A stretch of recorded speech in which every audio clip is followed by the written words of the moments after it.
Les règles, les règles, les règles. Les mères aiment vraiment les imposer, n'est-ce pas? Au fait, je m'appelle Céleste, et mes parents ont divorcé quand j'avais 8 ans. Alors, depuis, c'est juste moi et maman. Maman a établi un tas de règles ennuyeuses pour moi, mais je déteste les suivre. J'ai 18 ans, et je devrais m'amuser, non? Pour moi, les règles sont faites pour être brisées de toute façon. Et croyez-moi, je les ai brisées. Seulement, cela a chamboulé toute ma vie. Un jour, j'avais un examen de maths important. Mais je déteste les maths. Alors, au lieu de ça, j'ai séché l'école et je suis allée au cinéma avec mes amis. Pour information, le dernier film Avengers venait juste de sortir. Et il était hors de question que je le rate et que je me fasse critiquer. Peut-être que ma mère m'aurait donné une punition pour quelques semaines, mais ce n'est pas trop grave. Pas vrai? En arrivant à la maison, j'ai trouvé ma mère qui m'attendait. Elle m'a regardée et elle a dit « Céleste, j'ai reçu un appel intéressant de l'école. Il s'avère que tu n'y étais pas de toute la journée. Alors, où étais-tu? » « Oh non, grillée !»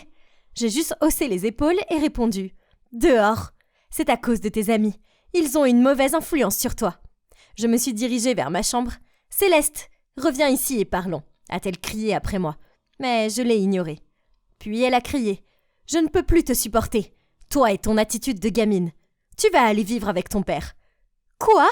Elle me mettait à la porte? Waouh! Je ne m'attendais pas à ce qu'elle fasse ça. Peu importe. J'en avais marre de me faire engueuler tout le temps. Papa serait peut-être plus compréhensif. Je n'avais pas beaucoup vu papa. En fait, la dernière fois c'était... je crois que c'était lors de mon 16e anniversaire. C'était un homme occupé, puisqu'il est le directeur de cette école de garçons prétentieux. Maman ne plaisantait pas, et elle l'a appelé le soir même, et il est venu et il a chargé mes affaires dans le coffre de sa voiture. C'était super gênant. Je ne savais pas du tout quoi lui dire. Puis, au bout d'une heure de voyage très ennuyeux, il a dit « J'ai rempli toutes les procédures d'admission pour toi. Tu pourras commencer tes études dans mon école demain. » Quoi? C'était une école de garçons, et j'étais une fille. De plus, il était hors de question que j'étudie dans un endroit où mon père était le directeur. Paniquée, j'ai demandé « Mais papa, ce n'est pas une école de garçons ?» Il a répondu « C'était le cas avant, mais récemment, nous avons laissé accepter quelques étudiantes. » Je ne peux pas y aller. Tu es le directeur. Ce serait si embarrassant. Pas question. J'irai dans une autre école. Ou autre chose. Il m'a jeté un regard sévère et a dit « Ta mère m'a tout dit sur ton comportement dans ton ancienne école. Et c'est inacceptable. Donc, tu vas faire tes études dans mon école pour que je puisse garder un œil sur toi. Ce n'est pas discutable. » Oh mon Dieu, je ne peux pas le croire. Il était beaucoup plus strict que maman. Alors, à contre-cœur, j'ai murmuré « Bien, mais seulement si tu me promets de ne dire à personne que je suis ta fille. » Il a hoché la tête et a dit « D'accord, si c'est ce que tu veux. » L'école ressemblait à un film bizarre, où les personnages se croient en sécurité, mais ils disparaissent un par un. Pour commencer, elle était située sur une colline, à des kilomètres de tout. À l'intérieur, c'était tellement masculin, des bruns et des gris, et je n'ai pas vu une seule photo dans tout le bâtiment. La seule chose féminine dans tout l'endroit étaient les toilettes des filles. Nous devions partager tout le reste avec les garçons. Quel désagrément! L'uniforme était le même pour les garçons et pour les filles. Une chemise trop grande, un pantalon large et ces chaussures plates dégoûtantes. Berk! Pendant l'éducation physique, les filles étaient obligées de faire les mêmes exercices que les garçons. Des développés couchés, des pompes et jouer au football n'est pas ce que je qualifie de fun. Et il n'y avait même pas d'équipe de pom-pom girl. Puis il y avait toutes ces règles stupides pour les filles, comme seuls les uniformes sont autorisés à l'école. Pas de jupe, pas de robe, même pas de jean.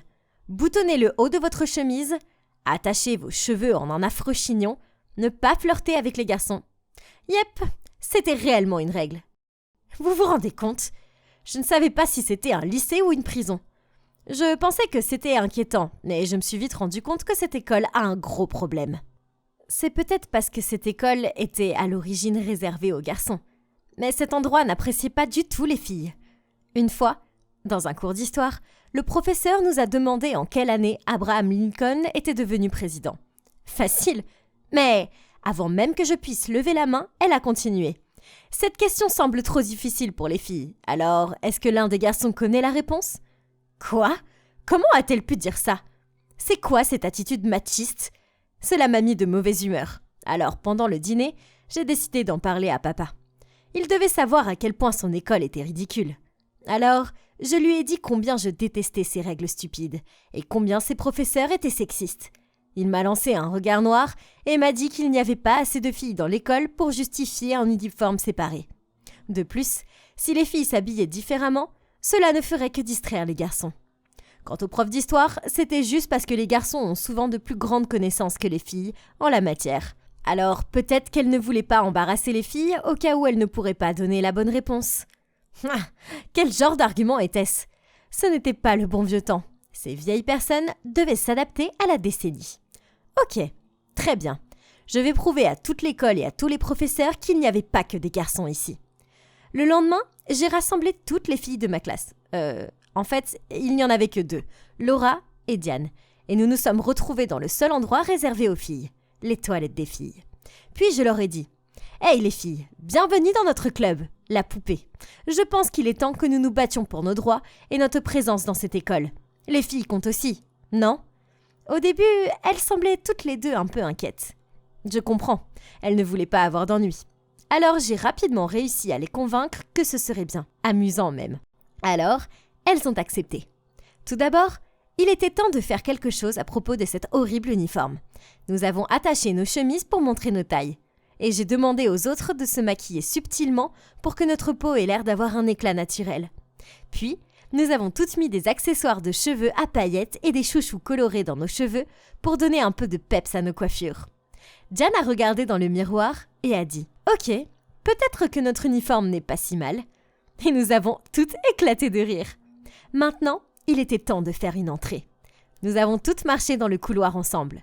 Tous les garçons et les filles se sont retournés pour nous regarder avec des yeux admiratifs et la bouche ouverte.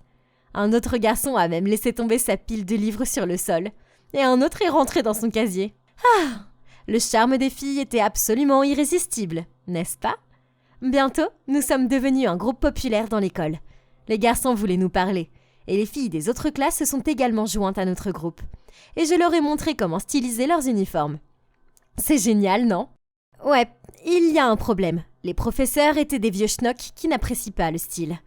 Un jour, avant le cours, un professeur s'est approché de moi et de mes amis, et nous a accusés de ruiner la dignité de l'uniforme et d'exercer une influence négative sur les autres élèves. Alors, nous lui avons dit « Nous ne violons aucune des précieuses règles de l'école. Nous portons l'uniforme, nous gardons notre bouton supérieur fermé et nous avons la coiffure réglementaire. S'habiller est une qualité des filles d'ailleurs. Si les garçons sont distraits, c'est de leur faute, pas de la nôtre. Donc, tu ne peux pas nous en vouloir pour ça. » Après cela, j'ai semblé devenir une épine dans le pied de tous les professeurs. Dans chaque matière, on me demandait toujours de répondre à la question la plus difficile. Et, bien sûr, je ne connaissais pas la bonne réponse. D'ailleurs, personne ne la connaissait. Et ensuite, ils me lançaient un regard jubilatoire. Oh, comme ils étaient immatures. Une autre fois, j'étais dans la file d'attente pour le déjeuner. Et quand ce fut mon tour, j'ai choisi des cuisses de poulet barbecue car ce sont mes préférées. Cependant, à ma grande surprise, le serveur de la cantine m'a dit qu'il n'y avait plus de poulet. Puis il a mis cette bouillie d'avoine bizarre dans mon assiette. Berk, je voyais bien qu'il restait beaucoup de poulet. Alors pourquoi était-il si injuste ? J'ai zappé la bouillie dégoûtante et dès que je suis rentrée à l'école, j'ai eu très faim. Alors, je me suis fait un énorme bol de nouilles. Papa m'a vu dévorer la nourriture, puis a souri et a demandé « Est-ce que le fait de causer des problèmes à l'école toute la journée t'a rendu si affané ?» Entre mes bouchées, je lui ai raconté ce qui s'était passé avec le professeur et à la cantine. Il a juste souri et a dit que c'était parce que j'étais trop têtue. C'était quoi cette excuse ? Je veux dire, depuis quand affamer des étudiants est une bonne idée ? Le lendemain matin, je suis entrée en classe en somnolent et me suis assise à mon bureau. C'est là que j'ai réalisé que j'avais oublié mon téléphone. C'était vraiment nul. Alors, j'ai râlé auprès de Laura. Ces profs font de ma vie une misère et maintenant, je n'ai même pas mon téléphone. La journée va être longue. Soudain, quelqu'un a frappé à mon bureau. J'ai levé les yeux et j'ai vu mon père, alias le directeur, debout devant moi. J'étais tellement surprise qu'avant que je puisse dire quoi que ce soit, il a dit « Hey chérie, tu as laissé ton téléphone à la maison. Oh, et je t'ai apporté ton petit déjeuner, car tu sais à quel point tu deviens grincheuse quand tu as faim. » Puis, il a posé mon téléphone et un sandwich sur mon bureau, m'a caressé les cheveux et il est parti. Que faisait-il ? Avait-il oublié sa promesse ? Inutile de dire que mes camarades de classe avaient l'air choqués. Laura m'a regardé fixement et a dit « Le directeur est ton père ? Incroyable, pourquoi tu ne nous l'as pas dit ?» Je suis restée assise là, bouche bée. C'était la chose la plus embarrassante qui soit. Merci beaucoup, papa. Mais j'étais loin de me douter que ce n'était que le début d'un nouveau chapitre de folie. Les choses étaient sur le point de devenir encore pires et vous ne voudriez pas manquer ça.